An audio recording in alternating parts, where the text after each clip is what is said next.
పల్లవి మంచి యాక్టరే అయినా ఏం మాట్లాడాలో తెలియక వివాదం కొని తెచ్చుకుంటుందా? ఇక సమంత అయితే నేను సైతం అంటూ ఏదో ఒకటి మాట్లాడేసి ట్రోలింగ్ అవుతూ ఉంటుందా? పహల్గామ్ ఘటన తర్వాత సమంత చేసిన వ్యాఖ్యలు, గతంలో సాయి పల్లవి కామెంట్స్ పై నెటిజన్లు ఫైర్ అవుతున్నారు. ఇంతకీ వీళ్ళేమన్నారో చూద్దాం. పహల్గామ్లో పర్యాటకులపై జరిగిన ఉగ్రదాడిలో 26 మంది అమాయకులు ప్రాణాలు కోల్పోయారు. దీంతో భారత ప్రభుత్వం సింధు నది ఒప్పందాన్ని రద్దు చేసింది. ఈ విషయాన్ని ఉద్దేశిస్తూ శామ్ తన ఇన్స్టాలో పెట్టిన పోస్ట్ విమర్శలకు దారితీసింది.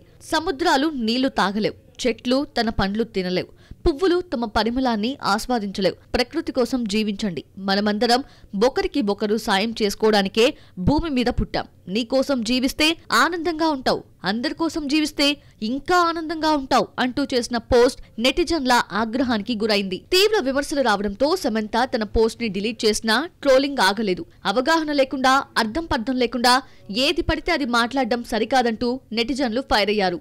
సమంత వివాదంతో సాయి పల్లవి గతంలో చేసిన వ్యాఖ్యలు మరోసారి తెరపైకొచ్చాయి. విరాట పర్వం ప్రమోషన్ లో ఓ ఇంటర్వ్యూలో కశ్మీరీ ఫైల్స్ సినిమా గురించి మాట్లాడుతూ కశ్మీర్లో పండితులను చంపడం, ఆవు పేరుతో ముస్లింలను చంపడం, ఈ రెండింటికి తేడా ఏముందని ప్రశ్నించింది. గో సంరక్షకులను ఆమె ఉగ్రవాదులతో పోల్చడం సరికాదని బజరంగ్ దళ్ నేతలు సాయి పల్లవిపై కేసు కూడా పెట్టారు. సమంత, సాయి పల్లవి మొహాలు ముద్దుగా ఉంటాయి గాని మెదడు మాత్రం లేదంటూ ఓ మహిళా నేత దుయ్యపట్టారు. మేము మేధావులం అన్న ఫీలింగ్ తోనే ఇలా మాట్లాడుతున్నారు. ఇలాంటి వాళ్లను పాకిస్తాన్ కి పంపించేయాలంటూ నెటిజన్లు కామెంట్ చేస్తున్నారు.